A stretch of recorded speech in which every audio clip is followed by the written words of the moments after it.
welcome to the short video where I'm going to show you how to create depth of field renders in Vray for SketchUp. Depth of field simply means, in layman's term, is that you would have in some scenarios where the background is blurred and the foreground is in focus, and in some scenarios where the foreground is blurred and the background is in focus. So the first thing what you need to do is to set up the scene. So I'm going to give some focus on this plant here. So I'm just going to zoom in and sort of orbit and pan till I get a good view so that I can focus on this plant here and show the background as blurred. Alright, this seems to be pretty decent. I can also just move this to the right a bit and then hide this. And now what I can do is also change the render output so that you guys can render it out for Instagram, which is 1:1 in most cases. So let's go to our asset editor, go to settings and go to render output and change your aspect ratio from 16:9 to 1:1 square. So now we have it perfect for Instagram, but the thing is you can see that it automatically makes it sort of elongated, and because we have a large field of view. So press Z to activate the zoom tool and also the field of view here on the right, and you can see here it is 41. Let's check 35. So press 35 and enter. 35 seems to be pretty decent, maybe even 30, not 120, 30. Yeah, 30 seems perfect. So I can create a scene now. So right click on scene 4 and click on scene and click on add, and we have scene 5, which is our depth of field shot. You can also go ahead and rename these scenes, but since it's a small kitchen, I'm not going to be changing those scene names.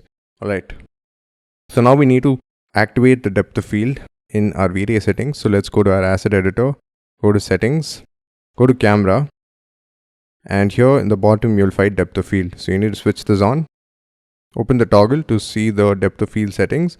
Now the more this value is, which is 0.3, if we increase this to the right, the more blurrier the background becomes, or the foreground. Now we need to add the focus source.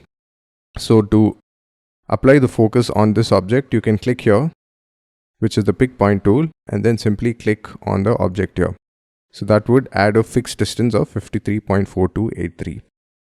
Now let's check this in our render. So let's run an interactive render, switch on interactive and change this to NVIDIA AI if you have an RTX graphic card, and then click on render with Vray Interactive. You can see that the background is sort of blurrier compared to our foreground here, which is a potted plant. We can also increase the blurriness in the background by simply sliding this to the right a bit.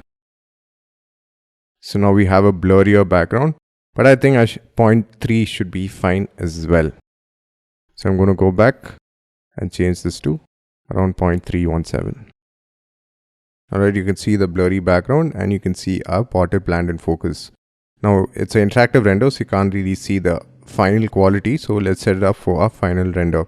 So stop the render, go to settings, switch off interactive, change this to Vray. You can increase the image width height to 2000 if you want a higher quality render, but this should suffice for Instagram as well, which is 1080 by 1080. And now, before that, let me just add this to the history VFB and then click on render. So I'll see you guys in a bit once the render is complete. Alright guys, so our render is done. As you can see, it took us around 12 minutes, 39 seconds to finish this render. And look how cool this image looks. I'm surprisingly amazed myself. So let's save this image out. So click on save and call this final DOF. You guys can go ahead and add some additional effects in Photoshop as well, but I'm pretty happy with this result. And it also comes with material IDs in case you want to change things in Photoshop. So now you can save this out, upload it on Instagram, get an awesome number of likes, and don't forget to tag us as well. I'll see you guys in the future courses and videos. Cheers!